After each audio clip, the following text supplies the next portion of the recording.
నమస్కారం గురువుగారు. నమస్కారమ్మా. గురువుగారు నాకు ఒక చిన్న సందేహం. కొంతమంది చెప్తా ఉంటారు స్త్రీలు గాయత్రి మంత్రం జపించవద్దు అని చెప్పేసి. అది నిజమా? లేకపోతే ఏంటి గురుగారు? దాని వెనుకున్న రహస్యం ఏంటి? ఆ కొందరి మీద మీ అభిప్రాయం ఏమిటి? నాకసలు తెలియదు గురుగారు. వాళ్ళు అన్యాయంగా చెప్తున్నారనే. కొంతమంది అయితే మంచి కోసమే చెప్తున్నట్టు అనిపిస్తుంది. గాయత్రి శబ్దానికి అర్థం ఏంటంటేనమ్మా, హ్మ్. గాతారం హ్మ్. త్రాయతి. హ్మ్. ఎవరైతే ఆ మంత్రాన్ని చదివే పద్ధతిలో చదువుతారో హ్మ్. అలా చదివితే వాళ్ళని రక్షిస్తుంది. ఓకే. హ్మ్.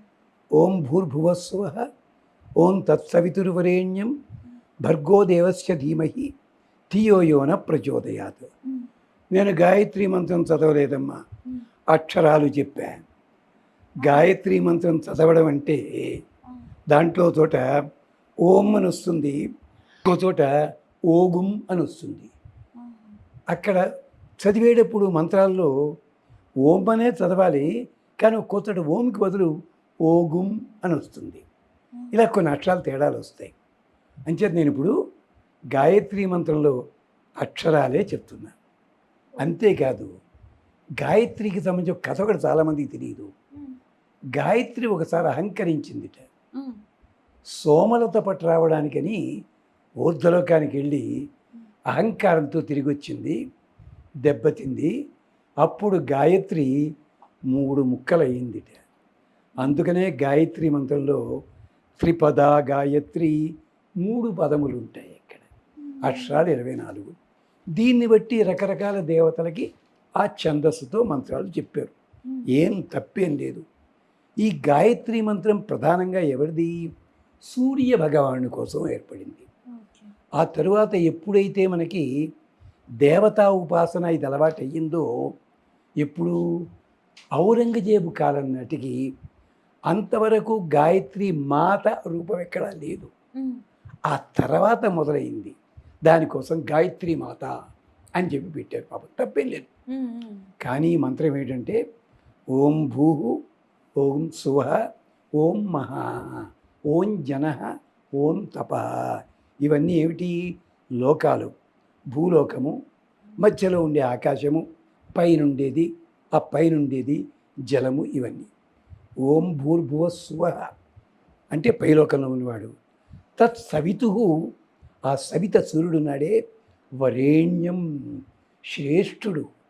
తత్ సవితుః వరేణ్యం భర్గః, మంచి భాగ్యాన్ని కలిగించేవాడు, హ్మ్. ప్రకాశం కలిగినవాడు.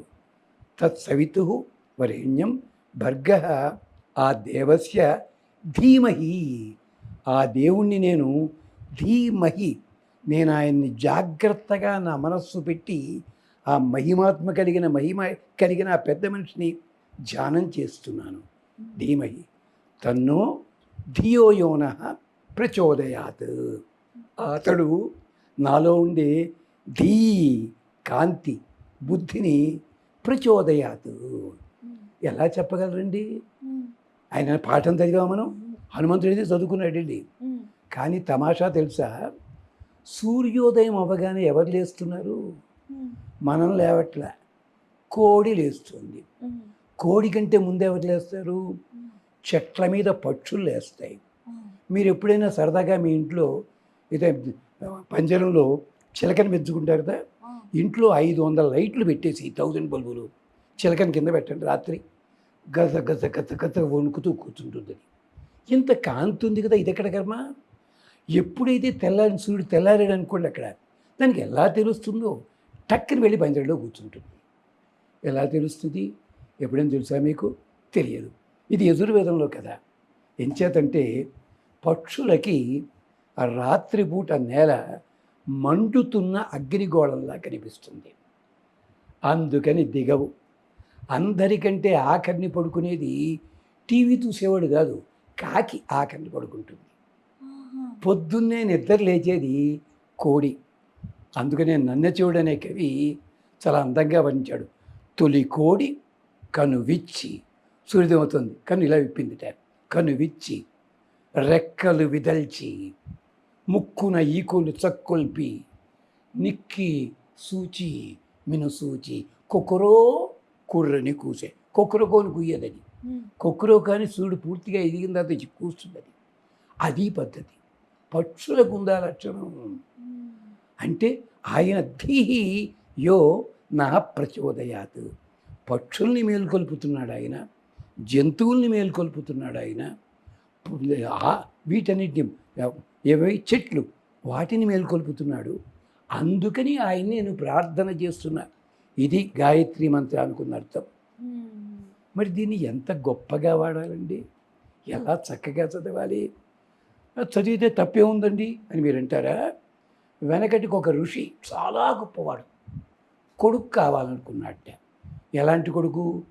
ఇంద్రుని చంపే కొడుకు కావాలనుకున్నట్ట. యాగం చేసేస్తున్నాడు. చేస్తూ మనకు అహంకారం పెరిగితే ఒక్కోసారి మన పొగరు మొత్తం మన దెబ్బతీస్తుంది. ఓ మంత్రం చదవాలి. ఏమిటో తెలుసు, ఆ మంత్రం చదవని నేను చెప్తా. ఇంద్రశత్రువురు వర్ధస్వ. ఇంద్రుడికి శత్రువయ్యి చంపగలిగిన కొడుకు కావాలి అన్నాడు. చదవడంలో తేడా వచ్చి కింద నుంచి పైకి చదవాలా, పైనుంచి కిందకి చదవాలా? ఇంద్రశత్రు ఓ వర్ధస్వ అని చదవాలా, ఇంద్రశత్రు వర్ధస్వ ఎలా చదవాలి? ఊరికే సరదాగా చెప్పా. ఇది తప్పు చదివాడు. యాక్టివ్ వాయిస్ కాస్త ప్యాసివ్ వాయిస్ అయిపోయింది. ఇంద్రుణ్ణి చంపాల్సిన కొడుకు ఇంద్రుడి చేత చంపబడ్డాడు. వాడే వృత్రాసురుడు. ఒక మంత్రం చదవడంలోనే, అక్షరంలోనే తేడా వస్తే ఇంత కొంపలు అంటుకున్నాయి. అలాంటిది సూర్య భగవానుడి మంత్రమేది. నిత్యము ఎదురు పడతాడే పెద్ద ఆయన, అమాయక సామ్రాట్టు. టైం పంక్చువాలిటీ అంటే సూర్యుడేనండి. ఇంకా మీరు అటు ఇటు వస్తారేమో పాపం.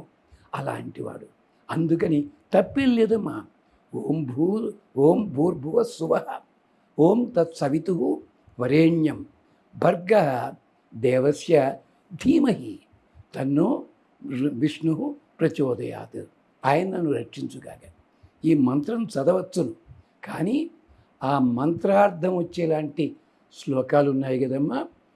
ఆడవాళ్ళు ఎందుకు చదవకూడదో ఇప్పుడు చెప్తాను. ఏమిటంటే అది ఆడవాళ్ళ శరీరంలో నాడులు కానీ, అంగములు కానీ, కండరములు కానీ పురుషులతో పోల్చినట్టయితే చాలా నాజూకు. ఈ వేదమంత్రాల దాటికి ఒక్కోసారి కకావికలం చెందుతాయి అవి. దానికి అద్భుతమైన కథ ఉంది. ఇప్పుడు మనకి అకాడమీలో వచ్చాయి చూసారా, రోజుకి 18 గంటల పాఠాలు చెప్తున్నారు. ఇలాంటిది ఒక ఋషి శిష్యులకి రోజు 5 గంటలే చెప్పాలి, కానీ తక్కువ టైంలో చెప్పేద్దామని చెప్పేస్తున్నాడు. వాళ్ళు తప్పులు చదువుతున్నారు వేదం. అనుకోకుండా ఋషిగారి భార్య గర్భవతి అక్కడ కూర్చునింది. వీళ్ళు తప్పులు చదువుతున్నారు. ఆ తప్పుల వల్ల లోపలున్న పిండము ఇల్లా ఇల్లా ఇల్లా కదిలిపోయి 8 వంకర్లు అయిపోయింది శరీరంలోనూ. అప్పుడు ఆ పిల్లాడు చెప్పాడు, నాన్న నీ వల్ల నేను ఫిజికల్లీ హ్యాండిక్యాప్డ్ అయిపోయాను. తప్పు చదువుతున్నారు వాళ్ళు, ఆపు, అలాగే పుట్టు దుర్మార్గుడా అన్నాడు. అతడే అష్టావక్ర మహర్షి. వేదం తప్పు కాదు, వేదము చదివే విధానం తప్పు. అదక్కడ తప్పు. ఇంచేత కండరములు అలాంటివి. అందుకనే పెళ్ళిళ్ళలోనూ మరో చోట కూడా పురోహితులు కొన్ని చోట్ల, అమ్మా మీరు కొంచెం దూరంగా వెళ్ళండి అమ్మా కొన్ని మంత్రాలకు అంటారు. ఇప్పుడు తెలియదు చాలామందికి. అలాగే దేవాలయాల్లో కూడా కొన్ని చదువుతూ కొన్ని గట్టిగా చదివి అంటారు. పక్కవాడు ఎవడు మర్చిపోయడమో కాదు, ఆడవాళ్ళు వినకూడదు ఆ మంత్రాలు. ఇంత తేడా ఉంది. అందుకని మీ శరీర రక్షణ కోసమే తల్లి. అయితే నువ్వు నా వైపు కోపంగా చూసావు, నాకే కోపంగా చూసావు, అర్థమైంది నాకు. మరి అరుంధతీదేవి ఇలాంటి వాళ్ళంతా ఉన్నారు కదండి, వాళ్ళ సంగతి ఏమిటి? వాళ్ళు కూడా వేదం చదవలేదమ్మా, వేద తత్వాన్ని తెలుసుకున్నారు భర్తల ద్వారా.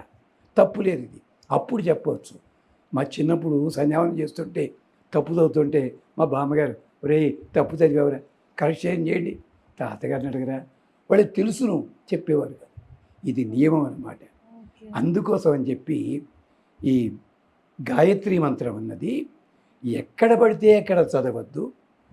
స్త్రీలైతే దాన్ని వచనంలా చదువుకోవచ్చు, మంత్రంలా మాత్రం సాధన చెయ్యకండి. ఉమ్. ఇంకొక్కటే ఉదాహరణ చెప్తాను.